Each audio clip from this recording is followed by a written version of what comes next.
welcome to this very short and brief lecture on the Cabinet of Dr Caligari, one of the most influential films ever made. When we look at this film, we are really examining the world created by a madman. Remember that Francis is the person telling the story, an unreliable narrator who we know by the end of the film is a madman. What we see within the world that he creates is distorted, pointed and threatening images that reflect his own view of the world and his own insanity. Everything seems to be trying to collapse in on itself, suggesting that his own mind is doing the same. Hostenvold is a strange nightmare of a place where the roofs are pointed and the drain pipes and lenges hang over the characters like unperceived threats. The story starts as Francis telling his story to a fellow inmate and ends with Francis confined in the asylum, surrounded by characters resembling figures from the dark imaginings. So the set is that the story is the result of Francis' warped mind. So, is this an examination of the nature of the world or of human nature?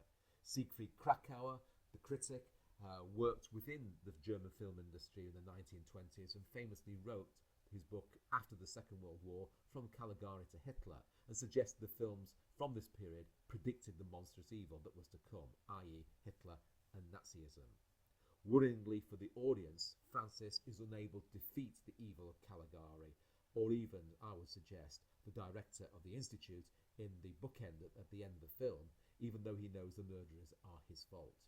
The theme of insanity could be considered to reflect the physical and psychologically maimed casualties of the First World War, who were to be found in the streets of Germany at this time.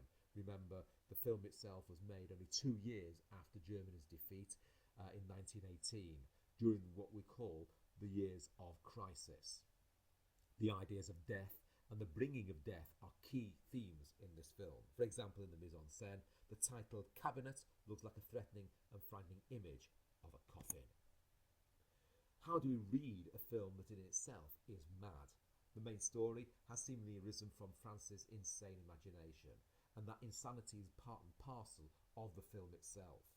The use of power between Caligari and Cesare, with the Doctor showing that inevitably all-powerful authority is essentially evil.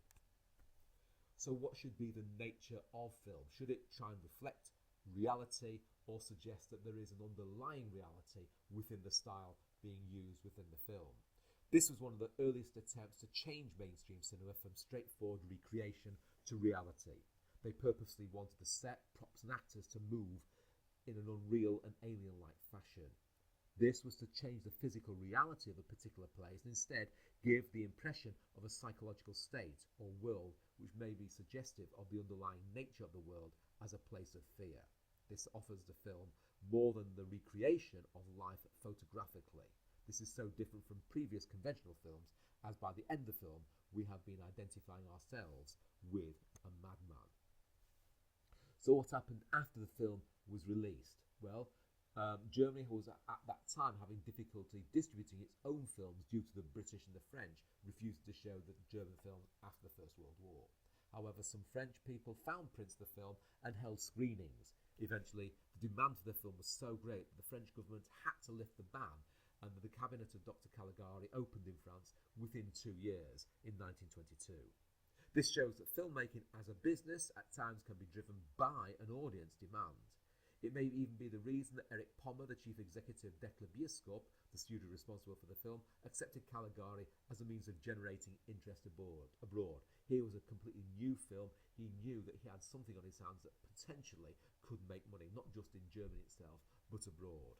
This led to the opening of restricted markets to German product. When we look at this film, we need to consider what type of film it is. It had so much effect on so many different genres, both the psychological film, the horror film, the crime film, and also film noir. It is an early horror film, and this creates a certain conventions that you see in later films, such as the horror genre, such as we have an evil doctor or scientist who uses a monster to commit murder, the mysterious fair people like freakish characters, the monster who falls in love with an innocent young girl, or angry town people who chase the monster away from their community. A lot of this we see in films such as Frankenstein, narratives such as Frankenstein. The narrative structure of this film is also like the other narratives of the horror genre, and also film noir. Think about it in terms of a film being told. Think about films such as Double Indemnity. This is because the ending of the film is possibly, I would say, reassuring, as we have shown the story is not true and is being told by a madman. However, there is also an ambiguous ending to this film. This is because we see the director at the end of the film as a doctor, and he has Francis locked up in the asylum. And this is because nobody will believe Francis' story due to his mental illness. Also, the way the camera focuses on the director himself, claiming he will, or he says he will, claims that he can cure Francis of his problems. So, what do we mean by expressionism, and how is it shown in this film? Well, the writers, Janowitz and Mayer, set about writing a script that was bleak and pessimistic and showed the authority figures as either insane, ineffective, or murderous.